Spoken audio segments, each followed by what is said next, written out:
Hello everyone, Neil Tappin here from Golf Monthly. In this video we are going to take a look at 8 different scenarios when shots that you hit on the golf course are either cancelled or they do not count. Now these scenarios, they might be fairly uncommon, but they're well worth knowing if you play regular competition golf, because they might just arise, and if you don't know the rules you could be caught out. Now I'm joined in this video by Golf Monthly's rules guru, that's Jeremy Ellwood, and he's going to explain exactly what you can and can't do in these 8 different scenarios. Guys, if you're new to the Golf Monthly channel, please do hit the subscribe button to make sure that you don't miss any of our videos. Hit the like button if you like what you're watching. But let's head out now to the golf course here at the London Club and look at the 8 scenarios when shots are either cancelled or they don't count.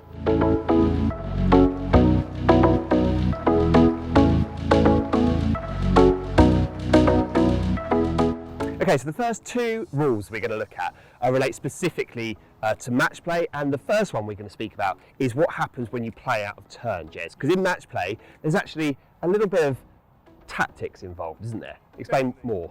Yes, we're in a time where we're encouraging ready golf in stroke play, but it doesn't really apply in match play, where playing in the right sequence might affect what another player decides to do, or you might put pressure on somebody by hitting a great shot, but if it wasn't your turn, that's pressure that you shouldn't have been entitled to apply, as it were. So in match play you must play in turn, and that means the player farthest from the hole gets to play first. Okay. And if they don't, if they play out of turn, the opponent can say, I'm afraid I'm going to have to ask you to cancel that stroke and play it again. Which can possibly lead to a slightly frosty relationship between the two of you, but it's worth remembering that the player invoking the rule is well entitled to do so. So for instance, on a hole like this, if I hit it to 3 feet, Jez is more than likely to probably going to ask me to play it again. If I get my ball plugged in the face of the bunker, he's probably just going to say, well, carry on. That's it's at my discretion, which obviously, as you say, can create a bit of frost. I mean, I think a most common area I've encountered it would be in match play on the green. Someone rolls it up to 2.5, 3 feet. I'm not going to give it, and they just go and tap it in when I'm further away. Okay, yes. And that has happened a few times. Right. I can't remember exactly how I've handled it at the various stages, but you could just say, I'm sorry, you're going to have to take that putt again because it was my turn. Yes, or you may well decide not to. You may well decide not to. It's down to you. And then the other scenario that's similar but slightly different is what happens specifically on the tee, when you're hitting shots on the tee, or should I say on the wrong tee. Or outside the tee, yes. I mean, that first rule was 6.4a, this is 6.1b, and in match play, if you play from outside the teeing area, so either outside the rectangle created by going back 2 club lengths here, or in front of them, or by inadvertently playing from the yellows when it should be whites, you've played out from outside the teeing area, again, your opponent can request you to cancel that stroke and play it again. So there you have it. Those are 2 rules that are well worth knowing, both for yourself to make sure that you don't end up falling foul of having to hit a shot again that you've hit really, really well, but also just in case your opponent gains a significant advantage from either playing out of turn or playing from the wrong tee. By knowing this rule, you can avoid those 2 scenarios.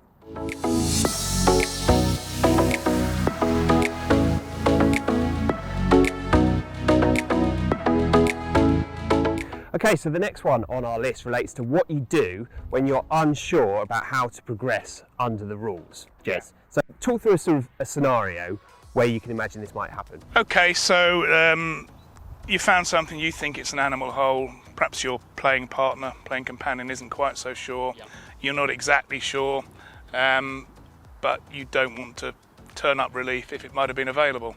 The rules, it's rule 20.1c, allow you the option in such scenarios where you're not sure how to proceed under the rules. They allow you to play 2 balls. You have to say which ball you want to count if it's deemed acceptable. Okay. You play 2 balls, finish out the hole from that point with 2 balls. And I suppose it's fairly obvious, but this rule about strokes not counting just confirms that all the strokes made with the ball that ultimately doesn't count don't count. Yeah, so then you discuss the incident with the competition committee, I guess, and try to get some sort of consensus of opinion as to what's happened. I mean, ultimately in this scenario, you're not playing on tour, you're not going to be TV cameras, there's not going to be conclusive, absolute 100% proof. You just have to go with what people are kind of judging the scenario to be. It happens from time to time. I've implemented it, I don't know, a handful of times in my life, but it's just a handy little one to have. You're not trying to I suppose you do get to play a few extra shots, which might be seen as giving you a bit of an advantage working out, but in reality you're just trying to do what is right by the rules, without giving up any relief that might be available unnecessarily. So there you have it. If you really are unsure about how to proceed, the rules do allow you to play 2 different balls, and you get in, find out which one of those balls was the correct one to play, and then the other one, the shots that you hit with the other ball, they do not count.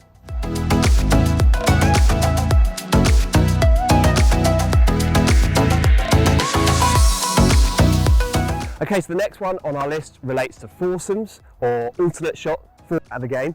And the scenario relates to, let's say Jez and I, we're playing together, and we're playing alternate shot, and I play it out of order. So I tee off on the hole behind, and then without thinking, I automatically tee off on this hole as well. We're in a bit of bother then, aren't we? We are. You're playing out of order, and this is another scenario where the shots that you play from an out of order position don't count, but you do get a 2-shot penalty in stroke play.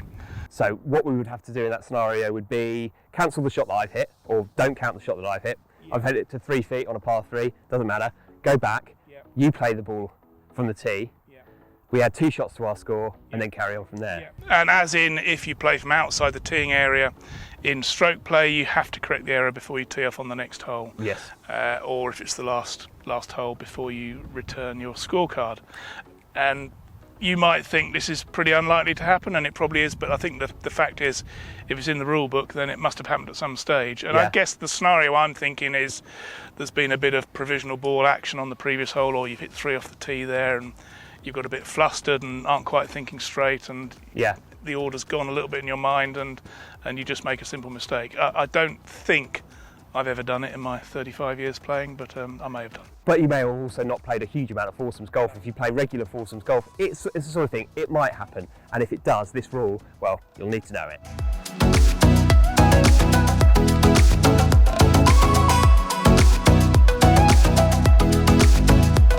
Okay, so this one relates to a shot that does not count, that happens on the putting green. So actually when you're putting, Jez, explain what's going on here. Okay, so your ball has to be on the putting green, you make a stroke, and if it hits an animal, another person, or a movable obstruction, then you get to cancel, you get to play the ball again. It doesn't actually say cancel the stroke in the rules, it says the stroke doesn't count, and you play again from where you'd originally putted from. So, I mean, you've got to think, an animal situation is pretty unlikely, although people do play a lot of golf with dogs. Yeah, you know, a dog might suddenly chase off after something just as you take the putter back. And then I think the other scenario that I was thinking that where this might apply is if someone's dropped a head cover on the green and you've maybe putted a bit too hard and it's gone past the hole and it hits the head cover or something like that, or a scorecard comes out of somebody's pocket. Those are the scenarios worth knowing here, because if that does happen, you get to effectively, the shot doesn't count, you play it again. Yeah. And the other one is this ball in motion as well. If your putt from on the green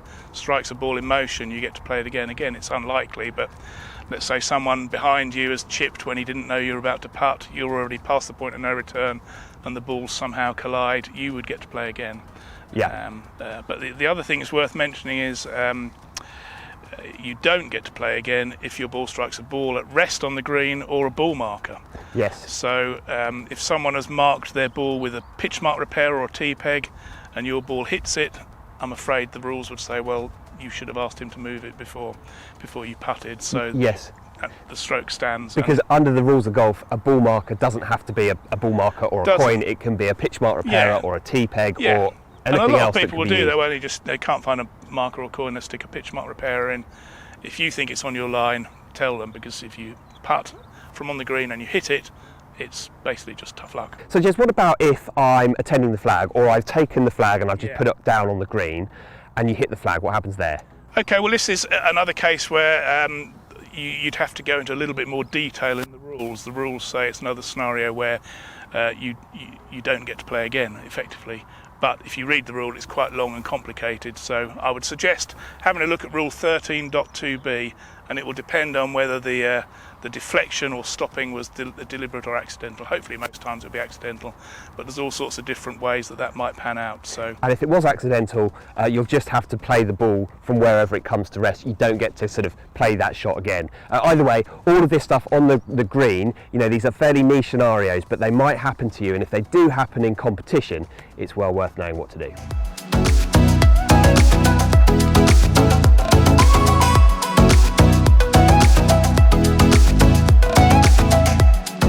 Okay, so the next one on our list relates to what you do when you're hitting a provisional ball. Now, most of you watching this, I'm sure you'll know the provisional ball rule, but I think it's always worth running over it again, especially with bearing in mind what we're talking about here about shots not counting. Jez, explain what we're doing here. Okay, so rule 18.3c, if you hit a ball into trouble, the sensible thing to do is to hit a provisional ball in case you don't find the original. So let's just say you've hit a long drive but it's offline.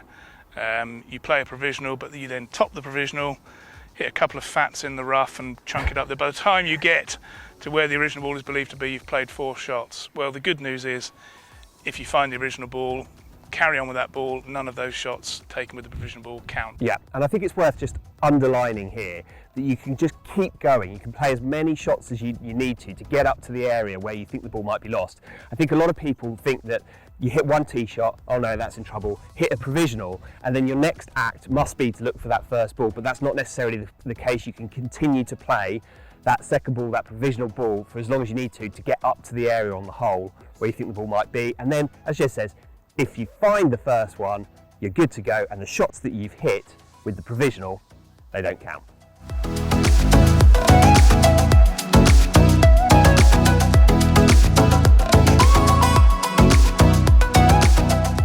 Okay, so the last one to talk about is what happens when your golf ball happens to break up into pieces. Again, you might feel like this is a scenario that would never happen, but actually it does happen, rarely, but it does happen. I think golf courses are places obviously where, you know, the grass cutters go over heavy machinery. Golf balls can get roughed up and damaged quite easily by those mowers. You might not spot that damage. Yeah. What happens if a ball breaks up, Jez? Well, basically, if it breaks up into pieces as a result of a stroke, you get to play the stroke again from where you played it from, and it doesn't count. So it's probably fair, isn't it? If your ball breaks up into pieces, bits go flying everywhere.